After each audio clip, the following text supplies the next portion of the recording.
siècle Vienna was expected to carry himself, both a result of what now seemed like careful training in the hands of his wise old mentor, the venerable Hayes, whom we will encounter momentarily. In fact, after some reflection, you might conclude that, as with so many heroes who were invited on extraordinary journeys, Wheeler's way had been prepared.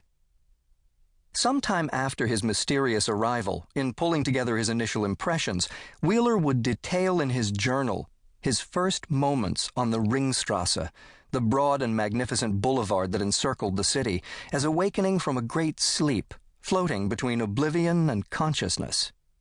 Anesthesia was an experience he had been through twice, once having his tonsils removed as a child, and once in adulthood in 1969 during surgery to repair a spleen ruptured by an angry Hell's Angel at a well-publicized rock concert riot. This time, he was not lying inertly in a hospital room, blinking at sterile walls and unfamiliar nurses, but rather coming to his senses walking along a magnificent wide boulevard, gaping at finely dressed passers-by and massive, grandly detailed buildings. His first recollections were ones of ambling aimlessly, smiling, gazing absently at these spectacular edifices with awe and elation, as if the mechanism that had delivered him to this fabulous place had carried with it, like anesthesia, the complete dismantling of any worldly concern.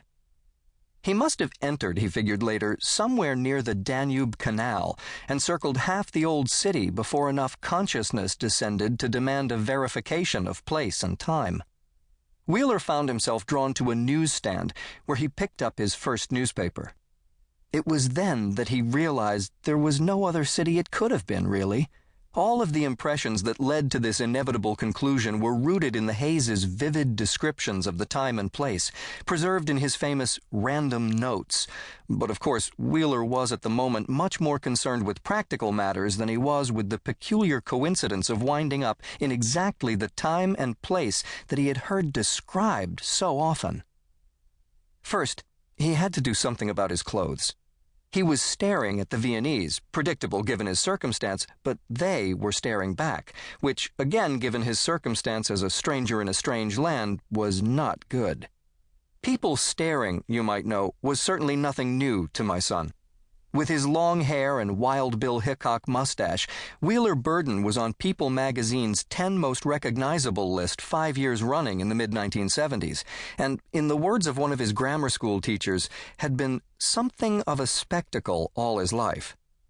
The Viennese focused their suspicious attention on him as he passed, not recognizing him specifically, as strollers in the 1970s would have, but simply wondering what a man in his late 40s and of his appearance, dressed as he was doing on the Ringstrasse.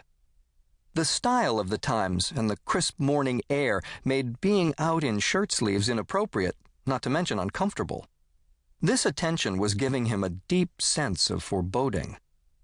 Since strangeness, not notoriety, was drawing the unwanted attention in this situation, one in which anonymity above all was to be wished, at least until he had his bearings, he decided that doing something about appearance was his first priority.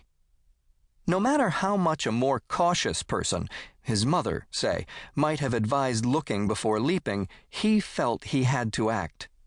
So, just as he had made his way around the ring to the area of the opera house, he was drawn into his first action, a fateful one that set in motion everything that was to follow and established him indelibly as the central character in this story.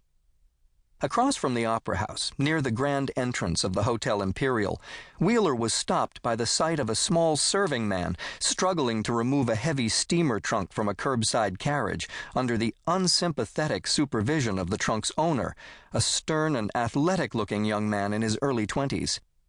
The young man drew Wheeler's attention immediately, first because of his offensive manner, and only secondarily because he was a fitter, more compact, and younger version of himself, almost exactly Wheeler's size and build.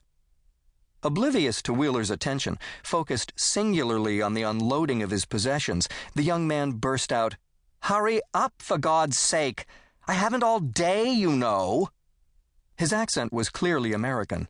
He thrust some bills at the struggling man and a note onto which he had written some large numbers. "Here, have it delivered to